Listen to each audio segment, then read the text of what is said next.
This is Dr. Debra, and this is with our third guest for Lead and Speak Without Permission. We'll probably play him in both because he does something I think you women will be interested in, and he is a writer. Can you tell us what brought that about? This is, oh, by the way, yeah, Ryan, yeah. What made you think, I want to sit down and write a book? Well, I've always told myself stories as a kid to help myself fall asleep. And I just really wanted to share those stories.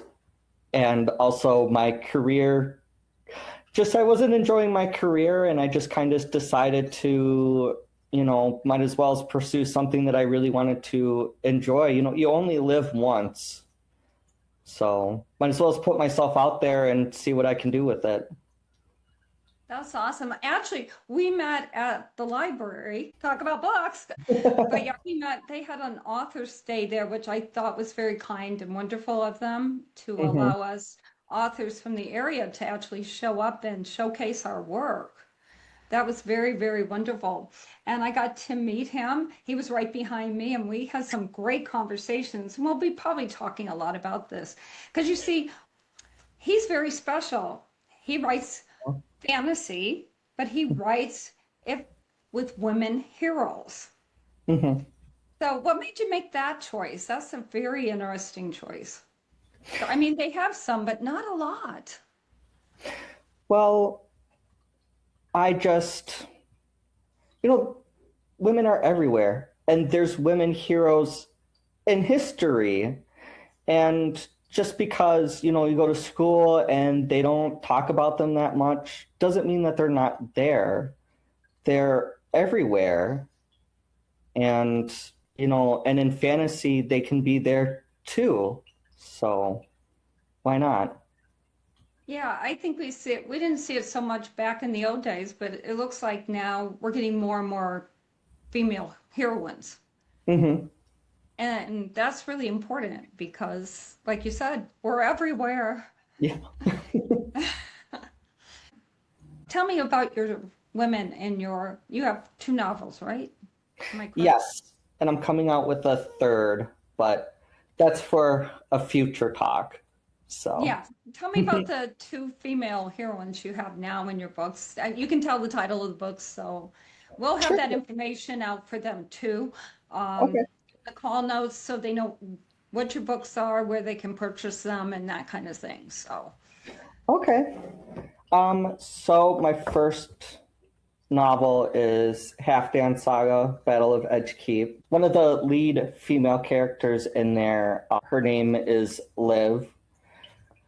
She goes from being a very likable, and everyone likes her in the village, but she becomes hated because there was a dragon that suddenly started attacking the village, and she had a different reaction to it than everyone else. She sympathized with it because something happened to it that provoked it, and no one else agreed with her opinion. So she went from everyone kind of liking her to suddenly being ostracized and kicked out. So she learns to move on and find herself like a new place for herself in life, and not really caring what people think and doing what's best for her, not really what's best for everyone. that is a powerful message that women need to hear. Yes. Yeah, I really believe, being a woman, that for most of our lives, we're a little more restricted than guys, and we're told to do things, and we just too often just accept it and don't realize our true potential. I think there's a big wave out there now where women are starting to realize that we can have other roles out there, we can do different things, and we don't have to be in charge of everything. That's the hardest, to believe it or not, for us to let go of. That is a message I think that really resounds with the new culture that's coming up with women. Did you have anything from the book you wanted to read on that, or? Actually, every chapter I start out with a quote that is like historically, from sagas and everything. So even though it's a fantasy, I put real quotes in it. That's a unique perspective. Yeah, because I try to make my books like historically accurate as possible, even though there's like dragons and magic involved. It needs to have some anchor in reality to make it seem a little bit more relatable. Where wolves' ears are, wolves' teeth are near. That's a Norse proverb that I thought was really interesting. Is when people are listening, they can quickly turn around and bite you if they really want to. That's what I got from it. They So. can't if they're talking either. Oh. I hadn't really thought of it, but yeah. Mhm. As long as you can keep them busy, you might not get bit. Right. Yeah, metaphorically or in reality. Tell us about your other book and the heroine. It's Princess of Stones, and her name is Honora. Her kingdom is under siege, which is very, if you know what like happens to a kingdom that's under siege, it is very not good. No, but eventually she becomes a princess of nothing.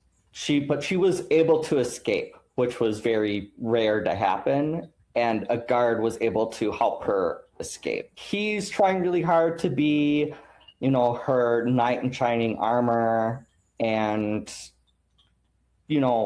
even at one point he lies to her, thinking it would be in her best interest. Like, well, I'm lying to her because I love her and I want her to be safe.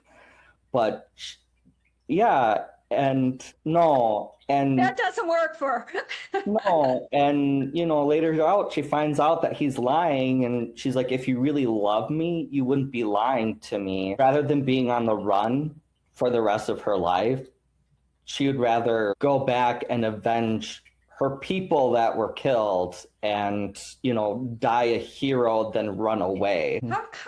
You're young. How did you get this perspective so young? Yeah, most guys don't have this. No, that's okay.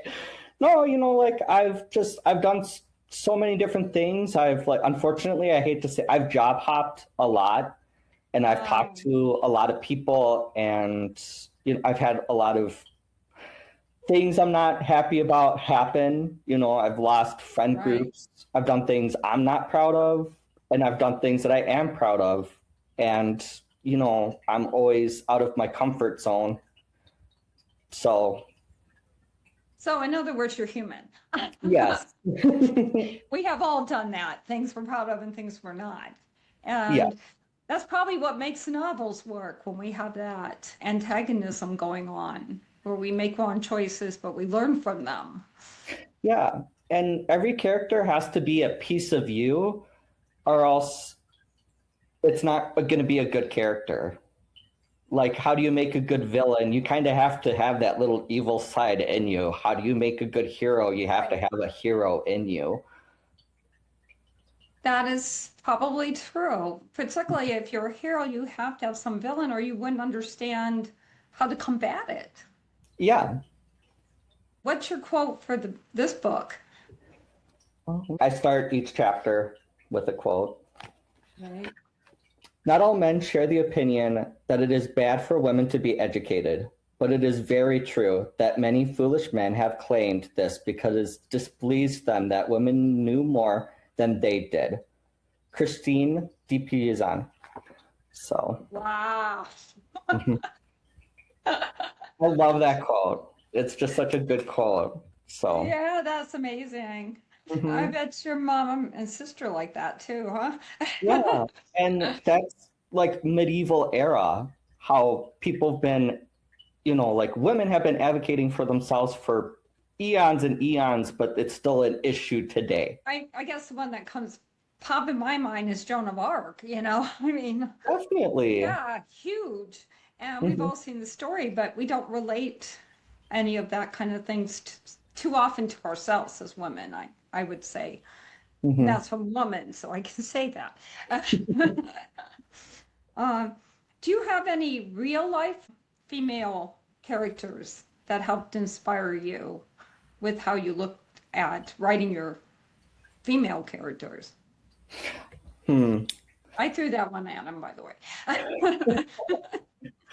It's hard because it's like I do, but I don't want to like divulge too much of their personal information. But one Well, definitely you has. you don't have to say their name, just you can say, Hmm. somebody at work, blah blah blah blah, or whatever. Yeah. Let me tell you their social security number and their address. No.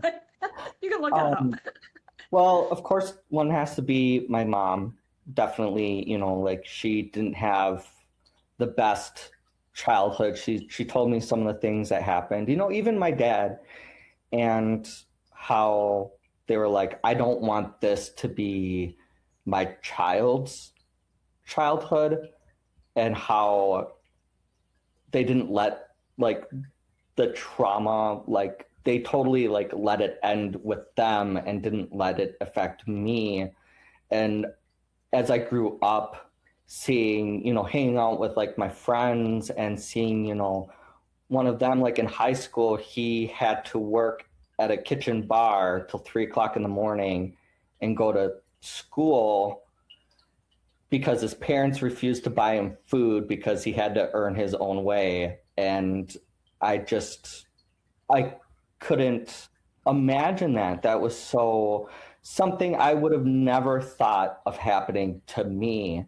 And then seeing that happen to someone else really just shook my world. I try really hard to talk to people and ask them, like how they're doing, and really ask them questions about their life, because it's, when you just surround yourself with people like you don't realize how other people really live and what their reality is like. So, Yeah. And sometimes I think I found in life that some of the people you think have it so good and have it so together are probably the ones that are struggling the most. oh, definitely. Like you're Yeah. raised to put on a face. I speak all over, but what I see, particularly in women conferences, is that we come out with our hard stories Hmm. because those hard stories are where we learned our lessons. Those hard stories are where we developed who we are Hmm. and we survived. And that is an amazing story to start with. Like your characters in your book, they're surviving despite what's coming against them. Real life people do that too. Your characters can maybe, hopefully, somebody reading that book in the next month or so will go, wait a minute, I can do this too. I can Hmm. survive. I can change things. I can have a dragon. Yeah. Because dragon can be metaphorical, right? How do you feel about men writing about strong woman characters? You gave me that question. I'm kind of interested in that. I really had a hard time with that because I had someone come up to me because, when I write, the lead character is a guy, but I always have like a woman character next to him because the lead is almost always me, but I always want like a woman by my side because Right. that's just like, it's always been my life. I've always had like a strong woman always like next to me, you know, like my mom. I met his mom. She's amazing. Yeah, like my mom and like even like my friends, like I've always had someone, so it's like hard to imagine me going through life without a strong woman next to me. And I had someone like, how come you don't have a woman as a lead? And I was like, I felt like I couldn't portray a woman fairly because I'm a man, and so I asked other women where I work at the library how they felt. And something I thought was really interesting that they said was physical appearance, that the men describe women is different than how women describe other women. Oh, yeah. Not even close. Right? Yes, right. And it's like, I didn't even realize it until I read that. And I was like, it just clicked in my brain. Like, that is so true. It's, So yeah. true. I would like to say that we've progressed a lot, but I don't think we really have. And it's not just men. I'm not putting men down for, I mean, both men and women have for too long been raised to believe things. Mhm. And it's hard to overcome what we've been raised to believe. Like And you have to yeah, care about how you look. yeah, it's hard. It really is. And roles are hard. Hmm. And I love your books take the role and shake it up. And that's really great because it needs shaking up. I like this one. What differences do you find in strong women characters today versus the past?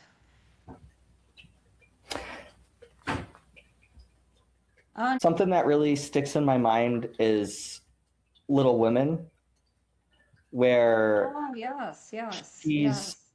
like she wants to write this story, about like adventure and everything, and how the publisher is giving her such a hard time, and as soon as a man's not there with her, he just treats her completely different, and Yeah, how they almost expect her to write these different stories based on how they want women to read or what they expect women to like. And so it's almost kind of hard because it's like, how much is it like what the past was or what the publishers thought people wanted and didn't allow?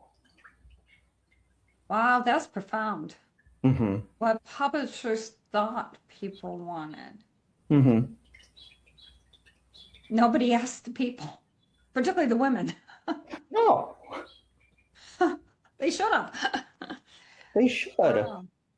Yeah, because, I'm not saying men don't read, they do, but women usually are profuse readers. Women I know have stacks of books. I have stacks of books. Mhm. All around me is stacks of books. We like to put people into roles and we don't always fit. No. You know, maybe a man doesn't want to do construction, he wants to be a writer. I think that's what you're helping to bridge with your books. So Mm-hmm. I just encourage you continue to write and continue to do that. Well, thank Um, you. yeah, I take it you've read some of the women books. Do you have a favorite character in one or a favorite book?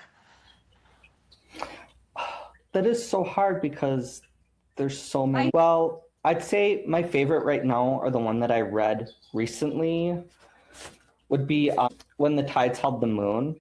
Vanessa, written by Vanessa Kelly. And but it's about two men. But I almost felt like, because like I want to write a story about a lead character, right. but she wrote a story about two men. And but she did a lot of research. She talked to the queer community, and there's a lot of other people that she interviewed, because I don't want to give like too much of the story away. Right. She does so much research. She's an amazing illustrator. And I rented the book at the library. I'm going to purchase it and share it with people. And I'm not like I don't like romance novels, really, but I loved it so much. And here, I'll read a little thing that's When the Tides Held the Moon is a historical fantasy romance about a Puerto Rican blacksmith in the early 20th century Coney Island who builds a tank for a merman, Rio, for a sideshow, leading to a deep forbidden love and a choice between his new found family and freeing his soulmate. And obviously, like just reading that, we already know how it's going to end, but Right. the journey is so amazing. And I love that she added her art. And I'm just surprised that this isn't like a New York Times bestseller. I'm surprised it's not as popular as it is, but definitely something I think should be checked out, because I think she's a wonderful author. How about you? So many. Like you, I like a good book, wherever it falls. But I really like, I can't think of her name right now. She's a historical writer, and she writes about history, Louise or something. Anyway, but she has long between her books because she actually researches all the history involved. Oh, wow. And it's based off her family to start with. Mm-hmm. And she started with World War II, went to World War I, went the Civil War. So I really, really love her stuff because it's research, but she develops characters within that. And let's go to sci-fi. I am a kid. I like the Divergence series, and I love Fifth Wave. I really love teen novels. They're really good. But my old one I really love is Inkspoon. Yeah. So what's your favorite books there? It's too many. And I've been reading a lot of like independent authors right now to try to give them like reviews Nice. Oh, that's very and nice. everything. And a lot of them were women authors. I was hoping maybe like sometime I could talk to you and maybe like bring like maybe have like a group of them. We could like do a talk for on air and they could showcase their work. Because I was like, I thought that would be fun to do. So, Would, absolutely. I would love doing that. mhm. Well, believe it or not, we're getting there at the end. I told you it goes really fast. Oh no. Start talking and it's over already. Physically, you can say where they can find your work, but I'll also put in the call notes. But some people only hear this, particularly in other countries. Oh, okay. Yeah, so if you could, say it so they can hear it, because they can always replay it if they want to know where to find your books. Okay. Well, you can always find my book on Amazon and Barnes and Noble. And it's Halfdan Saga, Battle of Edgekeep, and Princess of Stones. And for some reason, it's easier to find on Barnes and Noble. I'm still figuring out the algorithm on Amazon. It's really hard. It's almost like you have to look me up first. Or if you want Kindle, it's easier to find Kindle than it is the copy of the book on Amazon. So, yeah. I'm over here just nodding because I'm floored. I'm about to put my sixth book on, and it's like, I had an author page, and they were all on my author page, and then some of them disappeared, and I don't know how to get them back on my author page. So I'm hearing Oh, what you're saying. it's Yeah. I usually tell people just go to Barnes and Noble because I've had such an easier time there. I don't know. I don't know why Amazon's complicated. It shouldn't be. It shouldn't be. I don't know why. So say the names again so they have that in their head. Yes, it's Halfdan Saga, Battle of Edgekeep, and Princess of Stones. They always have dragons on the cover. If there's dragons on the cover, it's my book. So, And it has his name. yes. And my mom, she does the artwork on the cover. So I just wanted to give her a shout out because Yeah, definitely. yeah. So Is she like open to other people to asking her to do artwork? probably, as long as you give her like a draft of what you want, she'd probably really like that. Okay, you can put that in call notes too, just in case some aspiring young authors out there are needing somebody to do a cover, because just because you can write doesn't mean you can draw. Right. And she likes doing like the traditional art, so it's not going to be the like digital art. So it kind of stands out a little bit because you see a lot of It digital art does. covers. Yeah. Most of Mhm. us use digital. It's a lot faster, It is, and it's easier to but make not it as cool. cover. Not as cool. Well, it's easier to have a digital, and then it's easier to make it, from digital to a digital cover because you need to. Right. Whereas like physical art, you have to scan it and then size it. So it's a longer process. Exactly. Well, Mhm. I want to thank you for showing up and sharing your work. And I just hope you keep letting us know when you get that new book out. You said it's going to be soon, right?